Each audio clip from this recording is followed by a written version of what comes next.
My name is Peter Kilkus. I'm the editor-owner of the Lake Berryessa News. I've been coming to Lake Berryessa for almost 20 years. It's my home away from home, and now it's my actual home since I live here full-time. And doing stories in the paper, I always look for something new and something different.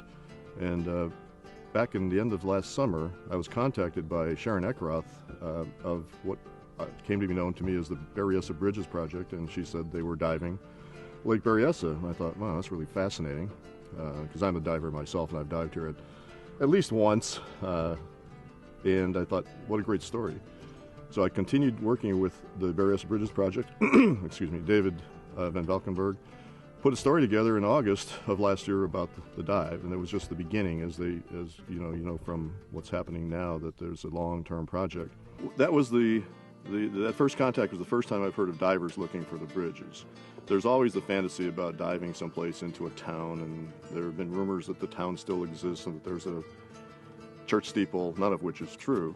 But I do know the bridge was there. So when I heard that they were diving for the bridges, they called it the Berryessa Bridges Project, I was really fascinated. And that was the first time I'd ever heard about someone doing that. I thought it was great. After the story was out and then I continued to follow through, I received an email just spontaneously, randomly, from John Daniels. And it was one of those emails where, kind of made you feel old, because he called me Mr. Kilkus. And he said, Mr. Kilkus, I think you might be interested in the fact that I have some of the first video ever of the Berryessa the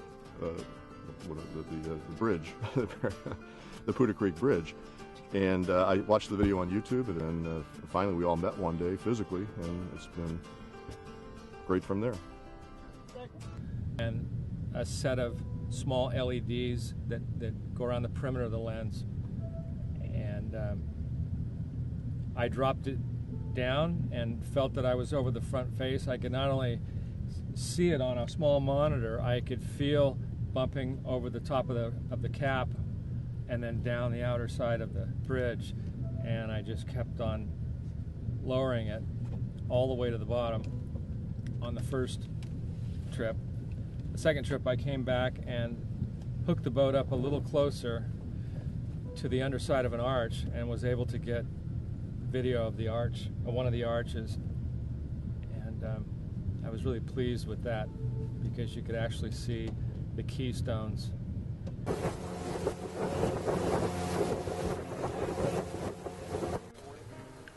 May 12th, and we're back out on the lake.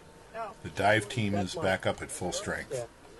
In addition, we've asked our friends Gene and Nate to come along and act as the camera crew, so that we have an even better chance of getting excellent video of the bridge underwater. BSB is deep in terms of the types of gases that are needed and require decompression for the amount of time that you spend there. Make it a challenge. So we brought with us all the tools in our trick bag to do these dives and to document this structure.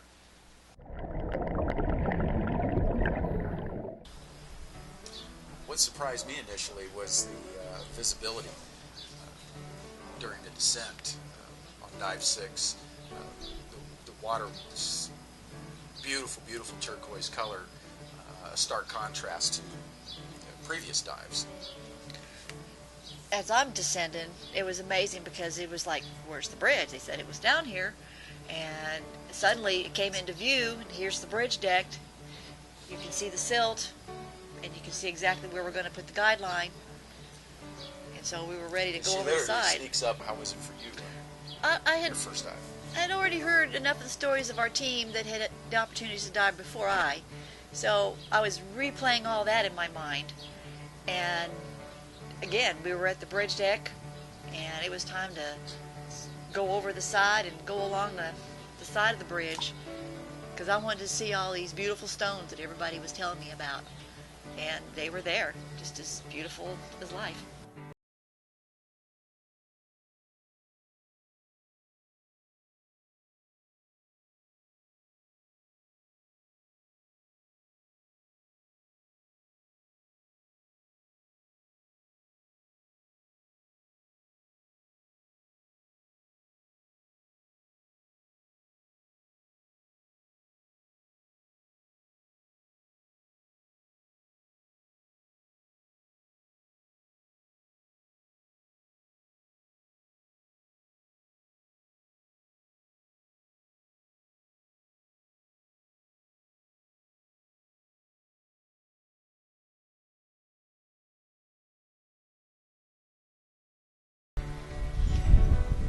tied into our upline, and this tie-in is going to be our guideline through the arch.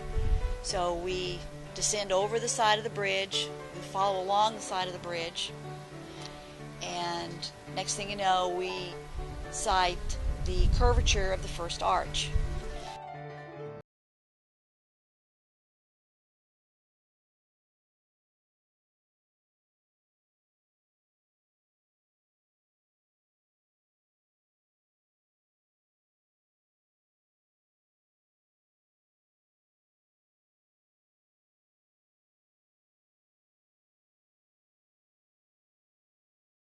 Got the compass in hand, got the guideline ready to go. Les is following behind with the camera, and we duck under the arch and start to swim through.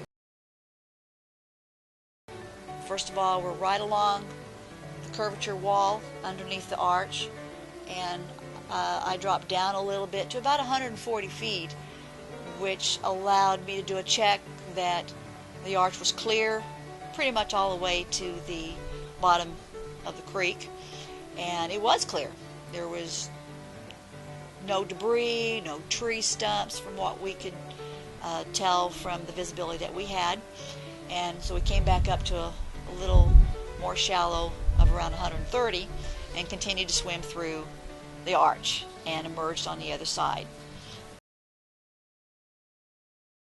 We've emerged on the other side. We take account of the bridge again, view the beautiful golden stones, and just observe how pristine she is.